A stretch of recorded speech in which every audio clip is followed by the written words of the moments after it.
এতিয়া ঘটনাটো আহি পিনে একদম শেষ পৰ্যায়ত সকলো আমি আহি পাইছোঁ আৰু ইয়াত কোনো একো কথা লুকুৱাই ৰাখিব নোৱাৰিব আৰু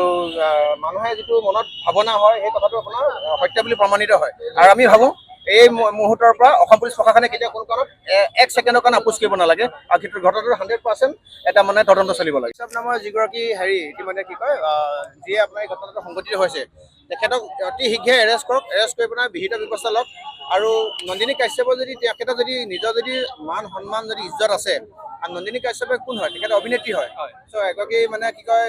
শিল্পী হিচাপে সেইখিনি যদি সততা আছে তেখেতে নিজে আহি পেলাই তেখেত থানাত হাজিৰ হৈ পিনে আহি থকা দিনত আপোনাৰ কি কয় আমাৰ এই ভাতৃটোৰ কথা কৈছোঁ আমাৰ যিজন আমাৰ ইতিমধ্যে ঢুকাই গুচি গ'ল আমাৰ চামিল হক তাৰ পৰিয়ালৰ লগত সমবেদনা জ্ঞাপন কৰিবৰ কাৰণে হ'লেও আৰু আহি থকা দিনত এই পৰিয়ালটোক আপুনি ইতিমধ্যে গম পায় পৰিয়ালটো ফাইনেন্সিয়েলি ইমান বৰ বেছি ষ্ট্ৰং নাছিলে এই পৰিয়ালটোক আহি থকা দিনত পৰিয়ালটো কেনেকৈ চলিব কাৰণ এই পৰিয়ালটো হেৰাই যোৱা এই ভাতৃটো ঢুকাই যোৱাৰ কাৰণে আহি থকা দিনত এই ফেমিলিটো যথেষ্টখিনি অসুবিধা হ'ব গতিকে আমি বিচাৰিছিলোঁ যে নন্দিনী কাশ্যপৰ যদি নিজৰ যদি মান সন্মান যদি আছে তেখেতে আহি পিনে নিজে ইয়াত হাজিৰ হওকহি থানাত তেখেতে হাজিৰ হওকহি ইতিমধ্যে তেওঁ এগৰাকী অভিযুক্ত হয় আমি নিবিচাৰোঁ এইটো মুহূৰ্তত য'ত তেওঁ এটা ফেমিলি এজন আমাৰ ল'ৰা হেৰাই গৈছে এজন পুত্ৰ হেৰাই গৈছে আমি নিবিচাৰোঁ এইটো সময়ত তেওঁ গৈ পিনে থিয়েটাৰ নাটকৰ কিবা আখৰা চলাই থাকিব আৰু থিয়েটাৰ নাটকৰ আখৰা চলাই থকা সময় নহয় এইটো সময় হ'ল এই পৰিয়ালৰ লগত থিয় হৈ পিনে সমবেদনা জ্ঞাপন কৰি পৰিয়ালত থিয় হৈ তেওঁ এই দুখৰ মানে সমভাগী হয়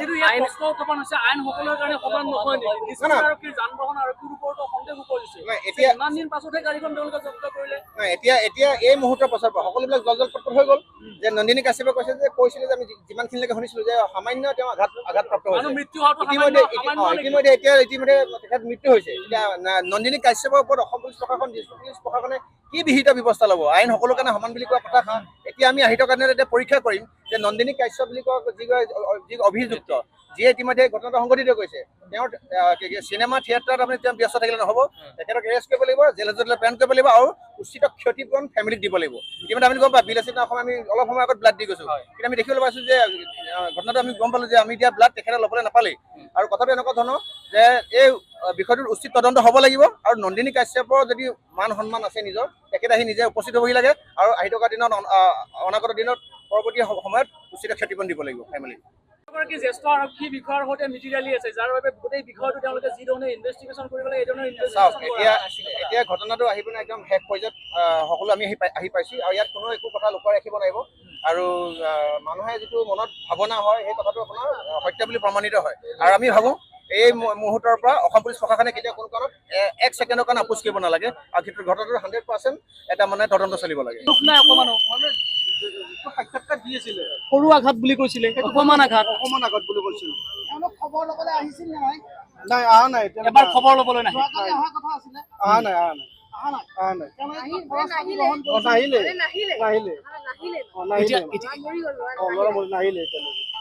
নাহিলে মানে কি হ'ল সিহঁতক মানে কিবা এটা ঘৰত কোন কোন আছে চামিলৰ ঘৰত কোন কোন আছে দুজন ভাই আৰু মা দেউতা এতিয়া কি একশ্যন ল'ব আপোনালোকে অৱস্থা নাই বৰ্তমান মানে বহুত মৰমৰ ল'ৰা আছিল কম আৰু পানী ওলোৱা নাই যিটো মই থাকিব পৰা নাই এতিয়া কি বিচাৰিছে কওক এতিয়া মুখ্যমন্ত্ৰী বা ডিজিপি গৰাকী পোনপটীয়া সম্পাদত কি জনাব কাৰণ ইমান আহিছে ল'ৰাটো যদি ন্যায় লাগিব মৰিতো গ'ল উপায়তো নাই আইন সকলোৰে কাৰণে সমান হ'ব লাগিব সকলোৰে কাৰণে সমান হ'ব লাগে কিমান বজাত তেওঁৰ মৃত্যু হৈছে মোটামুটি 1 ঘণ্টামান হৈ গ'ল ভেণ্টিলেশ্যনত আছে এতিয়ালৈকে ওলাই দিয়া নাই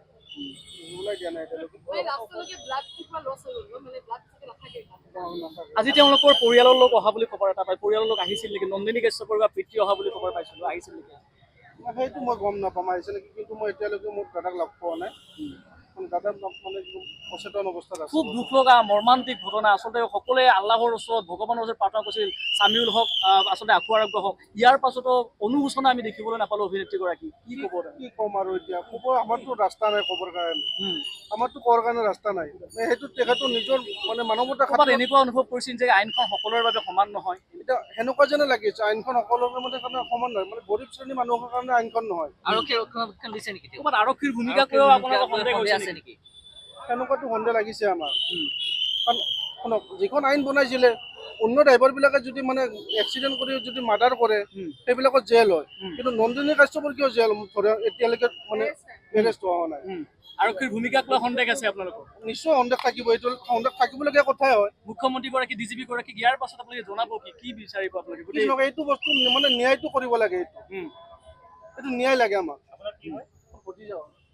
তেওঁ ঘৰ ঘৰ আছিলে আৰু মানে GMC-ত ষ্ট্ৰীট লাইটৰ কাম কৰি আছিলে। সি মানে তাৰ নিজৰ খৰচাখিনি সি নিজে ওলাই পঢ়া খৰচাখিনি নিজৰ কাম কৰি কিনে যথেষ্ট কষ্ট কৰি পঢ়া শুনা কৰি আছিলে গুৱাহাটীত, যথেষ্ট কষ্ট